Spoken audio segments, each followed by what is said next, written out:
Hi there, it's Natasha and thank you so much for joining me today.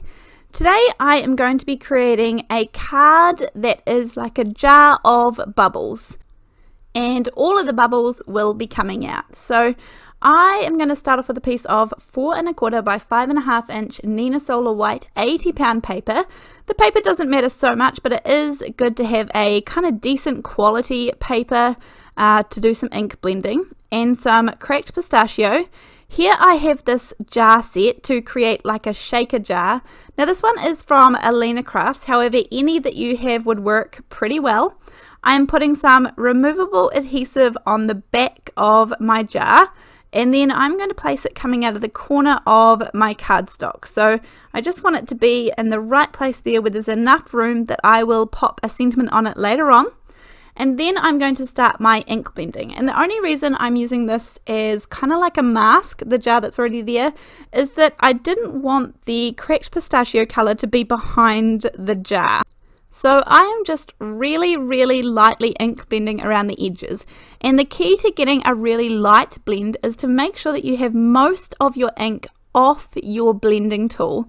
You can see up the top there that I kind of really worked to get most of it off, and I'm not even re-inking my tool to go right around the outside of that piece of paper. So I was aiming to get it nice and light, a nice light blend. So now this is the jar that I want to work on, and I wanted the jar to have a little hue of kind of blue. So it's going to be a tiny little bit of tumbled glass. Now this is kind of the same thing that I did with the outside.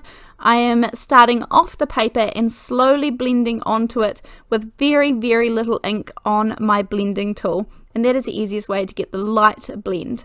I have got a few blending tools coming up, different types of tools that I'm going to try out, and I will probably make a video of it to see what I think of them.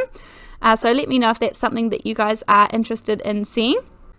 Coming back to the card, I am going to have the little sentiment that says Make a Wish. Now this is the Make a Wish sentiment from one of the Kelly Create stamp sets. I will link it down below. These are super affordable. I think they are acrylic stamps from scrapbook.com, and there are a few sets of them that I have been really enjoying. When I buy a stamp set like that, I really want to make sure I get the most use out of it, so you will see me using these heaps and heaps, and I have used them lots in previous videos already up until now as well.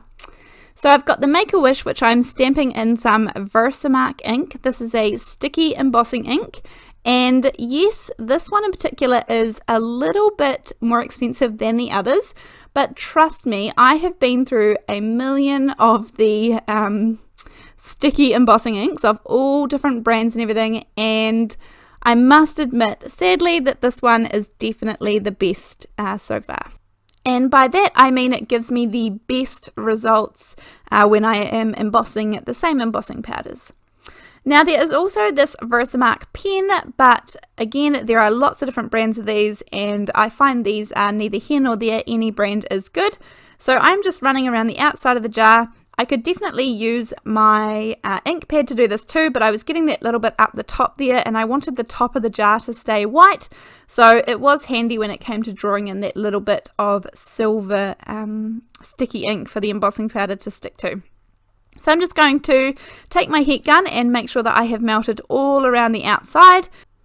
And then with that done, I'm going to move on to creating the sort of bubbles or fun little shapes that are coming out of the jar. Now this is super simple, and that's the way that I like my card making. I don't often have a whole lot of time. This is the Hero Arts Infinity die sets, and I just recently invested in this circle set, and the reason that I like these so much is because they are so close together. It's the same with the rectangle set. There are 18 dies in the set, which makes it really useful. But anyhow, I die cut out a whole lot of those colors and also some white ones as well.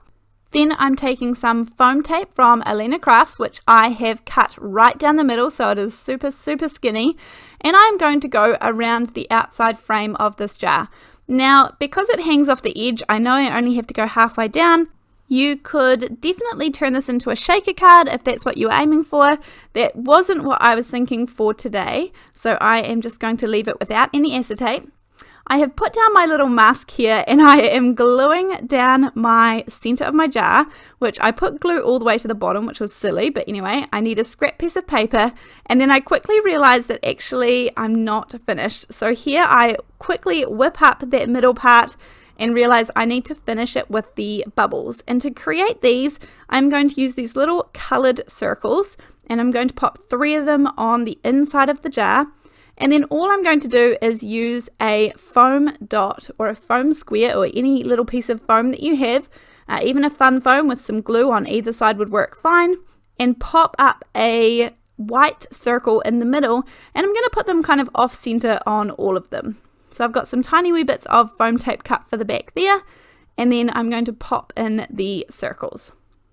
So once I've got that done, I cut off the extra and now I'm ready to go again. So I will put some more glue back on and then pop it down and in.